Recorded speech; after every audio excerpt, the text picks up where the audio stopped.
warahmatullahi wabarakatuh. Welcome children for the class 7 standard. Today let us study the topic in history, that is integration of Karnataka and border disputes. So in this topic children, we are going to study about Karnataka history of 2000 years. Kannadigas have lived under various political systems and the fall of Vijayanagar, the territories of Kannada speaking that were ruled by Maratha, Peshwa, and the different Paligas, Sultans, Nawabs, and British, and that spread over 20 different administrative units. So now, let us understand the background and the important stages of the Karnataka integration movement and also the border dispute that emerged after 1956 and suggest the solutions for them.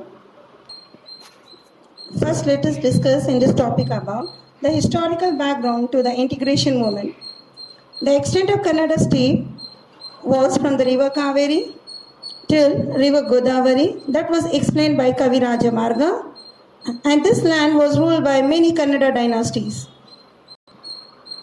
After the fall of Vijayanagar, Kannada speaking region that had to undergo various shifts in political system, and after the death of Tipu Sultan, the Kannada speaking regions were distributed among 20 administrative divisions of different languages. Kannadigas had to feel aligned under the rule of Maratha and the Nizam of Hyderabad. And all these hardships, that is Kannadigas, fought hard to get united under one state and one administration. So this struggle is called Karnataka integration movement. So this was a struggle brought by our great rulers. The early steps of this integration were put forward by the people of Bombay Karnataka region, Karnataka Vidyavardhaka Sangha, that was established in the year 1819 under the chairmanship of R.H.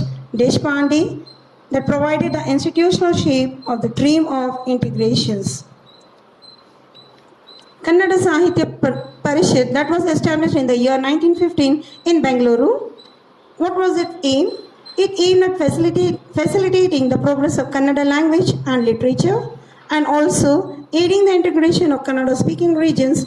Kannada Ekikarana Sabha that was started in a place called the district of Karnataka, Dharwad, in 1916. These organizations continued the struggle for integration. This was the first started in Dharwad district. And the next is the National Convention of Indian National Congress. One more district, it is called Belagavi in the year 1924 by Huelagola Narayana Rao formally initiated the process of Karnataka integration, process of singing Vidyavagali Namma Cheluva Kannada Nadu, means let our Kannada land be arisen. We welcome song Gandhiji, who was the president of the convention, extended his support to integration movement, and the integration movement worked on favor of freedom movement. So these all integrations was done by this great people. The role of newspaper and literature in integration movement. So here we know the newspapers are in different languages. So here in the newspapers that was started in Karnataka like Vishwa Karnataka, Nava Karnataka, Vagubhushana, Jai Karnataka, Samyukta Karnataka, and other more magazines that was motivated by the people for the integration. That were getting published from different regions, that is from different part of the state and district, and apart from them, there are various literary work that motivated the people. Among them, there was a very great person, a senior most person, Alluru Venkataraya is a senior most person who worked for the integration of Karnataka. He had exclaimed on seeing the story of plight of Kannadigas as, "Oh no, where is Karnataka?" So he is a senior most person that he worked for Karnataka. So where is Karnataka? He wanted to motivate the people, that is to the Kannadigas. Who could stitch the Tonvi part of Karnataka into one? Do they have really such pride in them? So he put up these questions for the people, that is about the Karnataka.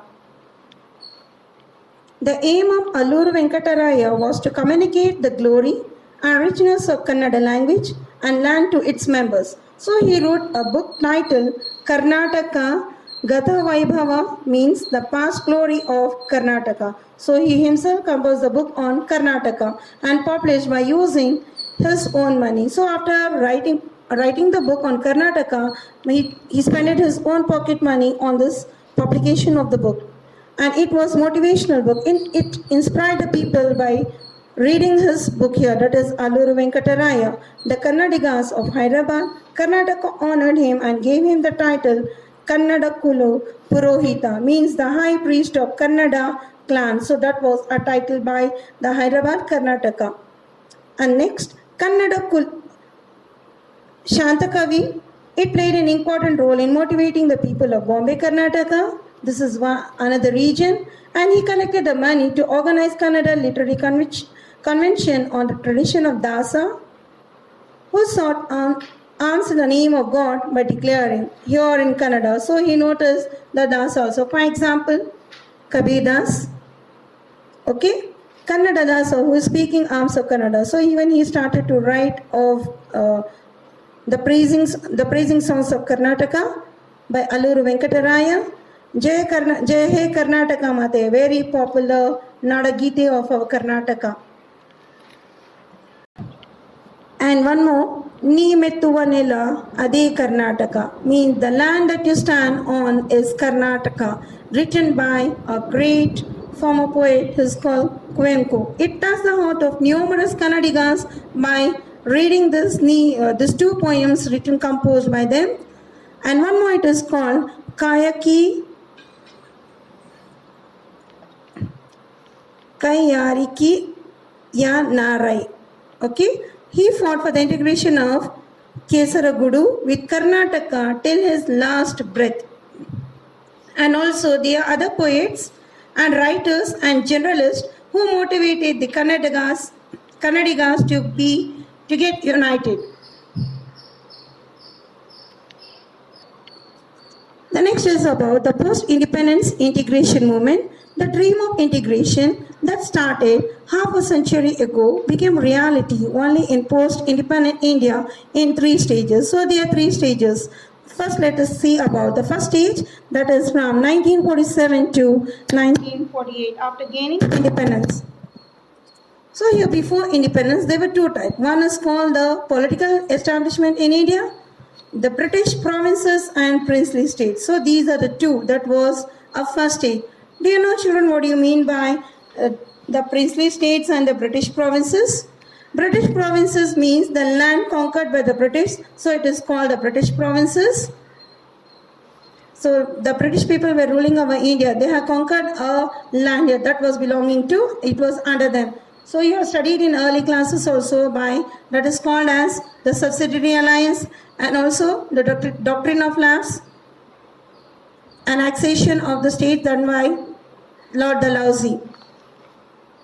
So here these 2 things were started by the British people, that is the British provinces and princely state. Totally they were 562. The Constituent Assembly, instead of structuring the states in a line of languages, they divided India into 4 units, that is A, B, C and D, based on the division, the 20 administrative divisions of Karnataka that were redistributed into 5 categories that was mentioned, like Mysuru, Bombay, Madras, Hyderabad, Kodagu. So these are the 5 units that was in Karnataka here. So after gaining, that is before independence here.